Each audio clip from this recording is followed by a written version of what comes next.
Seat sharing को लेकर चली लंबी माथापच्ची के बाद आखिरकार बिहार में महागठबंधन के बीच सीटों का बंटवारा हो गया।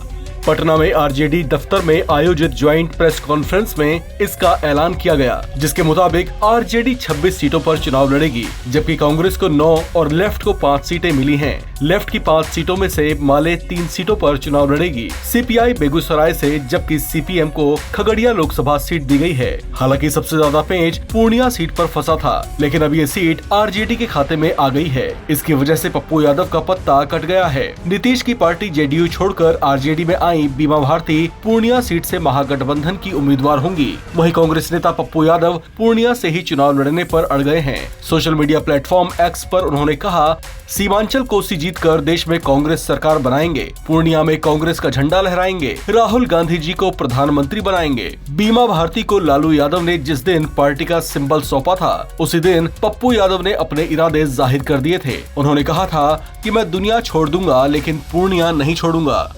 महागठबंधन के और राजद के प्रत्याशी बीमा भारती ने ऐलान किया है कि पप्पू जी हमारे साथ हैं। देखिए, मैं एक बात बता दूं, मुझको समझ में नहीं आता। मेरे लिए वो परिवार की बेटी की तरह हैं, वो हमेशा रहे। रिश्ता अलग है, विचारधारा अलग। लेकिन वो तो कह रहे हैं कि 3 तारीख को नॉमिनेशन करेंगे, उन्हें महागठबंधन ने टिकट दे दिए है। वो बोल रहे हैं तो वो ना जवाब देंगे। हमारा जवाब तो दिल्ली में देगा ना। तो आगे पप्पू यादव क्या करेंगे? दिल्ली को तय करने दीजिए ना। तो क्या पूर्णिया से चुनाव लड़ेंगे या यादव जी से आग्रह करेंगे? हम पहले भी आग्रह किए थे, फिर हम लालू यादव जी से, जो मेरे लिए पहले भी सम्मान पूर्वक आजीवन रहेंगे। मैं आग्रह लालू जी से करूंगा कि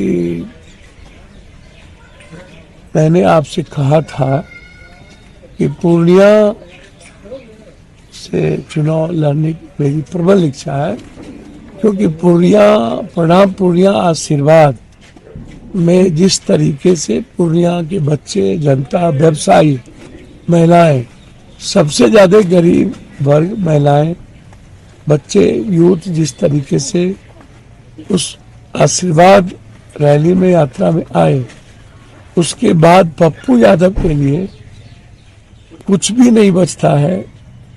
जैसे विचारधारा के रूप में और प्रियंका जी का विश्वास, मेरे लिए राहुल गांधी जी का अपनापन और साथ के बाद मेरे लिए कुछ नहीं बचता। मेरा एक ही लक्ष्य होगा, कोसी सीमांचल का विकास और कांग्रेस की विचारधारा को एक सिपाही की तरह मजबूत करना। तो आगे क्या करेंगे सर?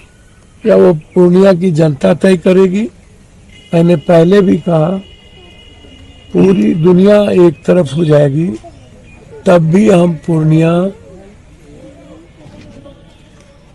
से अलग नहीं होंगे और ना ही दूर जाएंगे। या पूर्णिया से चुनाव लड़ेंगे या बीमा भारती का साथ देंगे? या मैंने पहले ही कहा आपको कि कांग्रेस की विचारधारा मेरे लिए सर्वोपरि है। पूर्णिया की जनता, खास तौर पर हर घर की माँ और बेटी पप्पू यादव को अपना भाई, अपना बेटा बना चुका है। तो इसीलिए निर्णय कभी नहीं बदलता। और एक ही बार मैंने कह दिया है कि दुनिया छोड़ देंगे, पूर्णिया नहीं। राज्य की 40 लोकसभा सीटों के बंटवारे के बाद पप्पू यादव ने फिर से वही बातें दोहराई हैं। एनडीटीवी से बात करते हुए उन्होंने कहा कि वो पूर्णिया लोकसभा सीट से चुनाव लड़ेंगे। अब कांग्रेस नेतृत्व को निर्णय लेना है। उन्होंने कहा कि पूर्णिया में कांग्रेस का झंडा लहराएगा। अब नेतृत्व बताएगा फ्रेंडली फाइट होगी या नहीं। किशनगंज, अररिया, पूर्णिया में कांग्रेस ही रहेगी। पप्पू यादव ने कहा कि आप निश्चित करें, कांग्रेस के पास विकल्प हैं। पप्पू यादव ने आगे ये भी कहा कि औरंगाबाद, वाल्मीकि नगर, बेगूसराय सीट न मिलने का दुख है। इस तरह से महागठबंधन की सीटों का बंटवारा भले ही हो गया हो, लेकिन पप्पू यादव के रुख से साफ है कि विवाद थमता नजर नहीं आ रहा। दरअसल कांग्रेस में सीट शेयरिंग को लेकर आरजेडी और कांग्रेस नेताओं के बीच 3 दिनों तक लंबी माथापच्ची हुई, जिसके बाद महागठबंधन की सीटों के बंटवारे का फॉर्मूला तय हुआ, जिसका औपचारिक ऐलान पटना में किया गया। इस मौके पर आरजेडी के प्रदेश अध्यक्ष अध्यक्ष जगदानंद सिंह, कांग्रेस के प्रदेश अध्यक्ष अखिलेश प्रसाद सिंह, आरजेडी नेता अब्दुल बारी सिद्दीकी, श्याम रजक, उदय नारायण चौधरी और लेफ्ट पार्टियों से धीरेन्द्र झा, राम नरेश पांडेय मौजूद रहे। आपको बता दें कि पिछले लोकसभा चुनाव यानी 2019 में लालू यादव की पार्टी आरजेडी 19 और कांग्रेस 9 सीटों पर चुनाव लड़ी थी। लेफ्ट ने अलग होकर 6 सीटों पर अपने उम्मीदवार खड़े किए थे। इनमें से कांग्रेस को सिर्फ 1 सीट पर जीत हासिल हुई थी, वहीं आरजेडी एक भी सीट हासिल नहीं कर सकी थी। इस खबर में फिलहाल इतना ही। बाकी अपडेट्स के लिए आप बने रहिए एनबीटी ऑनलाइन के साथ।